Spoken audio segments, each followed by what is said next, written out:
Deepwater Horizon, 2010. En medio del Golfo de México, a decenas de kilómetros de la costa, una plataforma petrolífera iluminaba la noche como una ciudad flotante. Se llamaba Deepwater Horizon. Era una estructura inmensa, diseñada para perforar a grandes profundidades, extraer petróleo y operar en uno de los entornos más exigentes del planeta. Para muchos, representaba el poder de la ingeniería moderna, llegar donde antes parecía imposible. Pero el 20 de abril de 2010, esa ciudad de acero se convirtió en un infierno. Una explosión sacudió la plataforma. 11 trabajadores murieron. La estructura ardió durante horas y terminó hundiéndose. Después, bajo el agua, el pozo Macondo empezó a liberar petróleo sin control. Durante meses, millones de barriles contaminaron el Golfo.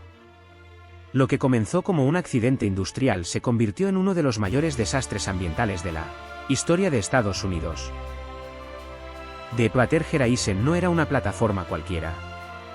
Trabajaba para BP, operada por Transocean, en un pozo de enorme complejidad. La perforación en aguas profundas es cara, peligrosa y técnicamente difícil. Todo ocurre lejos de la costa, bajo presiones extremas, con maquinaria gigantesca y decisiones que no admiten improvisación. En ese mundo, cada prueba importa.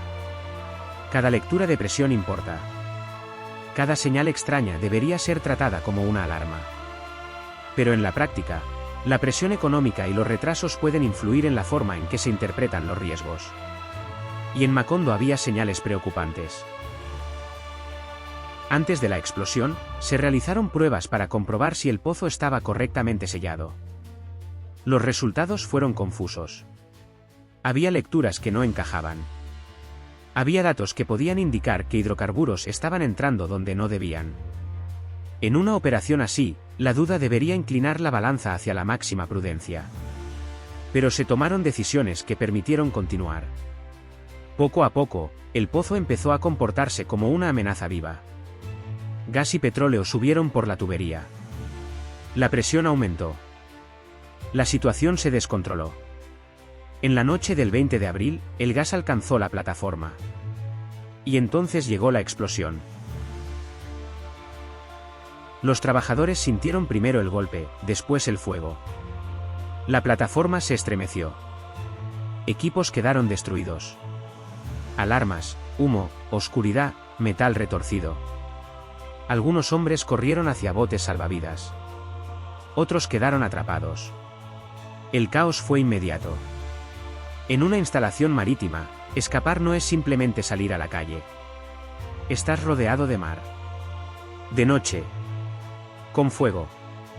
Con estructuras que pueden colapsar. Con compañeros desaparecidos. Durante horas, Deepwater Horizon ardió como una antorcha en el Golfo. Finalmente, la plataforma se hundió. Pero el desastre no terminó con el hundimiento.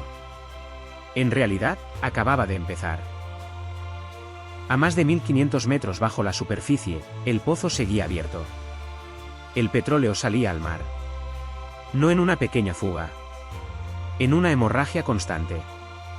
Se intentó activar el prevente de reventones, una pieza clave diseñada para cerrar el pozo en caso de emergencia. Pero falló. Se probaron robots submarinos, cúpulas de contención, inyecciones de lodo pesado, sistemas improvisados y operaciones complejísimas vistas por millones de personas a través de cámaras submarinas. Día tras día, el mundo observaba una imagen casi hipnótica: petróleo saliendo del fondo del mar. Una herida negra abierta en el océano. Las consecuencias ambientales fueron enormes. El petróleo alcanzó costas, marismas, playas y zonas de pesca. Aves cubiertas de crudo, tortugas, delfines, peces, ecosistemas enteros expuestos a sustancias tóxicas. Comunidades de Luisiana, Mississippi, Alabama y Florida vieron amenazado su modo de vida. Para muchos pescadores, guías turísticos y trabajadores costeros, el desastre no fue una noticia lejana. Fue la pérdida de ingresos. La incertidumbre sobre el futuro. La sensación de que el mar del que dependían había sido envenenado. Deepwater Horizon mostró que un accidente industrial moderno puede tener dos tragedias al mismo tiempo. La primera es inmediata: los 11 hombres que no volvieron a casa.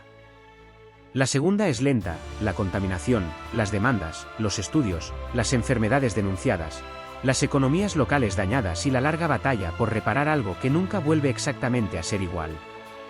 A veces se habla tanto del petróleo derramado que se olvida que hubo trabajadores muertos. Y a veces se habla tanto del error técnico que se olvida el contexto. Una industria donde el beneficio depende de avanzar rápido, perforar más hondo y controlar riesgos cada vez más complejos. Las investigaciones posteriores señalaron una cadena de fallos. No fue una única mala decisión. Fue un conjunto: diseño del pozo, interpretación incorrecta de pruebas, comunicación deficiente, fallos de supervisión, problemas con equipos críticos y una cultura de seguridad insuficiente frente a presiones operativas. Ese patrón aparece una y otra vez en los grandes desastres.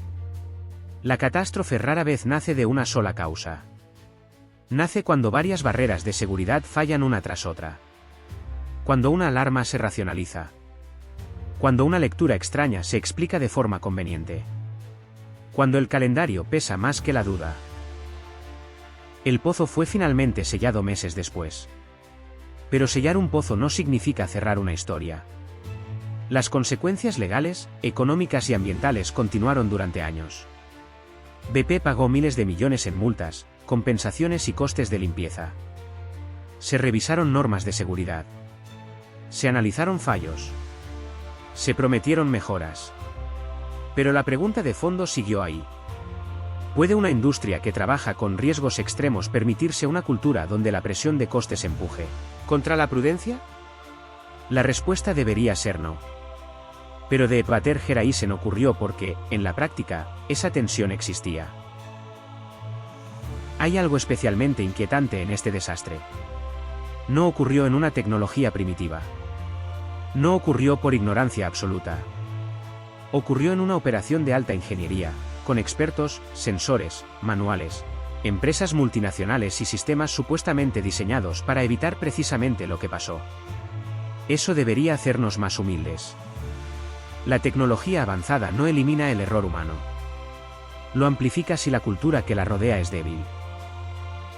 Para entender Deepwater Horizon también hay que entender el ambiente de una plataforma en alta mar. Allí el trabajo no termina al final de una jornada normal. Los turnos, el aislamiento, el ruido constante y la distancia con tierra crean una vida propia. Los trabajadores comen, duermen y conviven sobre una estructura rodeada de océano. La plataforma no es solo un lugar de trabajo.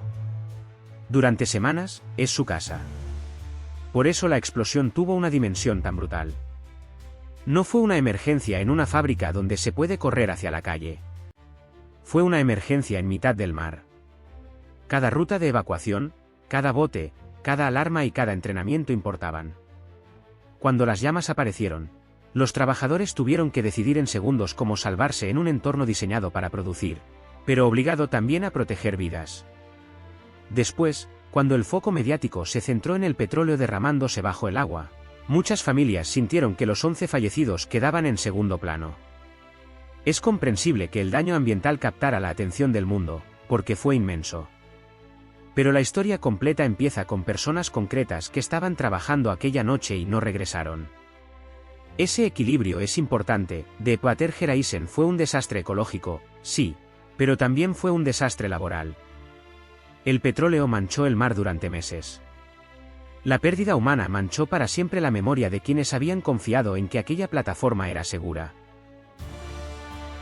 La noche del 20 de abril de 2010, Deepwater Horizon ardió sobre el Golfo de México. 11 hombres murieron. Una plataforma se hundió. Y el fondo del mar empezó a expulsar petróleo como si el océano hubiera sido perforado sin permiso. Deepwater Horizon no fue solo un accidente petrolero. Fue una advertencia sobre el precio de ir más profundo, más rápido y más lejos sin escuchar cada señal de peligro. Porque cuando trabajas sobre una fuerza que no perdona, el margen de error no es una cifra técnica. Es la diferencia entre volver a casa o convertirse en parte de la historia de un desastre.